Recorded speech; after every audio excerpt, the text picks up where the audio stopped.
মারে মা। আব্বা আইসো তুমি? মা একটু পানি দিয়েছে আমারে মা। পানি? আচ্ছা তুমি বসো না।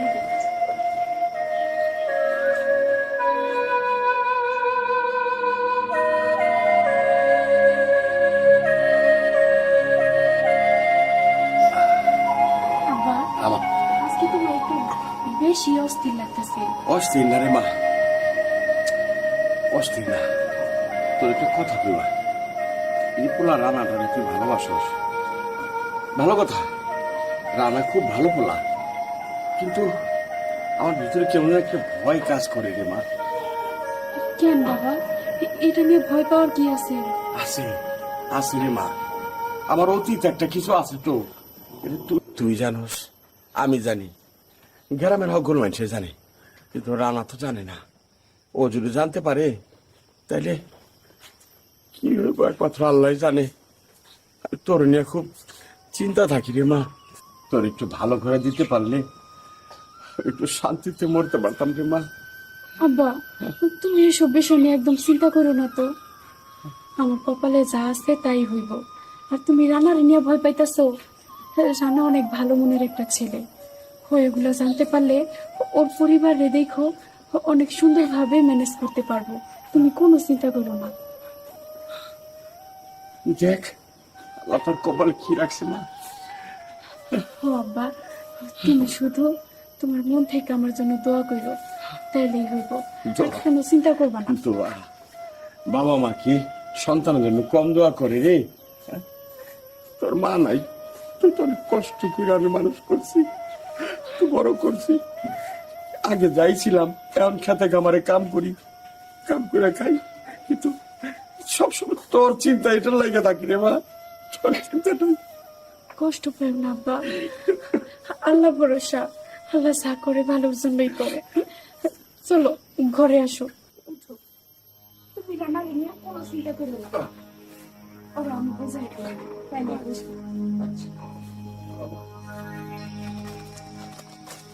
না? এরকম হন হন করে কই যা?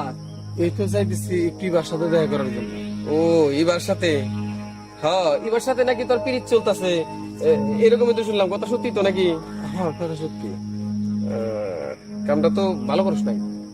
কামটা ভালো করি নাই মানে কি কইবার চাস তুই?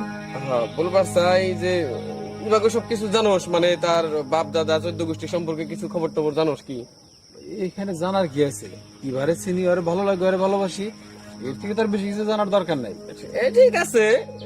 ওই দোস্ত, ওর বাপে মানে ইবার বাপে যে একটা পাক্কা চোর, এটা কি তুই জানোস? কি কস তুই? এবার বাবা চোর মানে? আরে যা, তুই না জেনে অযথা ফালতু কথা কইতেছ। আমার মন কইছিল যে তুই বিশ্বাস করবি না। আমার কওয়া আমি কইলাম, তুই দোস্ত মানুষ, তারপরে যদি তোর বিশ্বাস না হয় তাহলে যা বাড়ি যাই জিজ্ঞেস কর, দেখ ঠিকই কয়ে দিব ওরা। হ্যাঁ আর যাইতেছি। তোর কথা যদি সত্যি হয় তাহলে আমি এবার সাথে কোনো প্রকার কোনো সম্পর্ক রাখবো না, কারণ ও আমার সাথে লুকাইছে এই কথাগুলা। আর যদি মিথ্যা হয় মাইন, তাহলে তোর সাথে আমার একটা বোঝাপড়া আছে। যা, আর এবারে বাদ দিবি কে? এবারে বিয়া কর, মানুষ তাও চোরের জামাই কবো।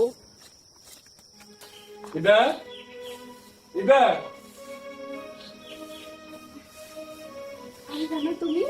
হ্যাঁ আমি তোর সাথে কিছু বোঝাপড়া আছে, আমি তোর কাছে কথা জিজ্ঞেস করবো। সত্যি সত্যি বলবা যে তোমার বাপি কিনা চোর? সত্যি করে বলো, তোমার বাবা কি চোর? তোমার বাবা চোর ছিল? ছি, আরে তো বড় একটা সত্যি কথা তুমি আমার কাছ থেকে লুকাই গেছো। দেখো না, আমার বাবা একটা সময় চুরি করতো, কিন্তু এখন আর করে না। এখন আমার বাবা অনেক পরিশ্রম করে মানুষের খেতে খামারে কাজ কইরা আমাকে সংসার চালায়। কিন্তু এতে আমার কি দোষ?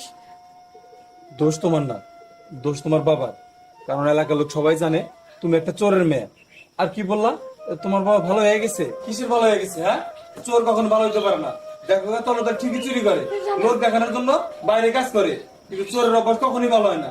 আর তুমি গেলে সে কথা আমার কাছে লুকাই গেছো যে তোমার বাবা চুরি করে, এটা আমি কখনো জানাও নাই, কেন জানাও নাই? কি মনে করছো মিথ্যা বলে আমার সাথে একটা সম্পর্ক করবা আর ঈশ্বর সম্পর্কে মেনে নিবো? কখনো আমি সেটা জানবো না। বাবারা না, তুমি ঠিকই কইছো, কিন্তু একটা জিনিস কি হবে জানো, অতীত আর বর্তমান সেটা ছিল অতীত। আমার মেয়ে যখন ছোট ছিল তখন আমি তাড়ানোর অভাবে, খাওয়ার অভাবে ওকে কেমনে লালন পালন করুন, চুরি করতাম।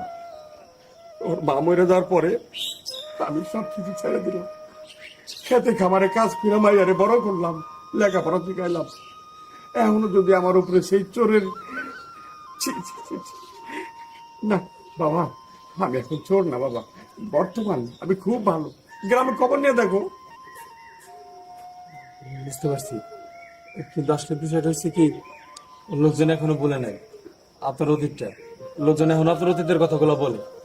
একটা কথা মনে রাখবেন, অতীত কখনো মানুষের পিছ ছাড়ে না, মানুষের সবসময় কর্মফল দ্বারাই তার পরিচয়।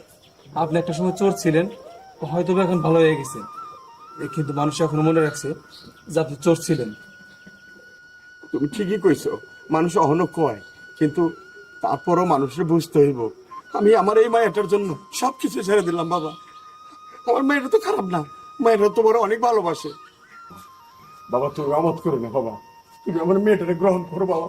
আমার মেয়ে কিন্তু একদম ওর জান দিয়ে ভালোবাসে তোমারে বাবা। যদি তোমার কোনো সমস্যা থাকে, আমি এই জায়গা জমির সবকিছু মায়েদের দিয়া এই গ্রাম ছেড়ে চলে যাবো, কোনোদিন আমার ছায়া পর্যন্ত এগুলো দেখাবো না বাবা। না না চাচা, আসলে আমারই ভুল হয়েছে, আপনি কিছু মনে করেন না। হুট করে একজন লোকের কাছে শুনছি তো, বিষয়টা আমি সহজভাবে নিতে পারি না। আমি বুঝতে পারছি আপনি ভালো হয়ে গেছেন, আর আপনার এখান থেকে কোথাও যেতে হবে না। আর যেহেতু আমি এবারে ভালোবাসি, আমি বাড়ি বিয়ে করি। আলহামদুলিল্লাহ। আচ্ছা ঠিক আছে, যাই চাচা, আমি বাড়িতে যাই, আমার বাবা মার সাথে কথা বলে আমি আজকের মধ্যেই আপনার বাড়িতে লোক পাঠিয়ে দিই।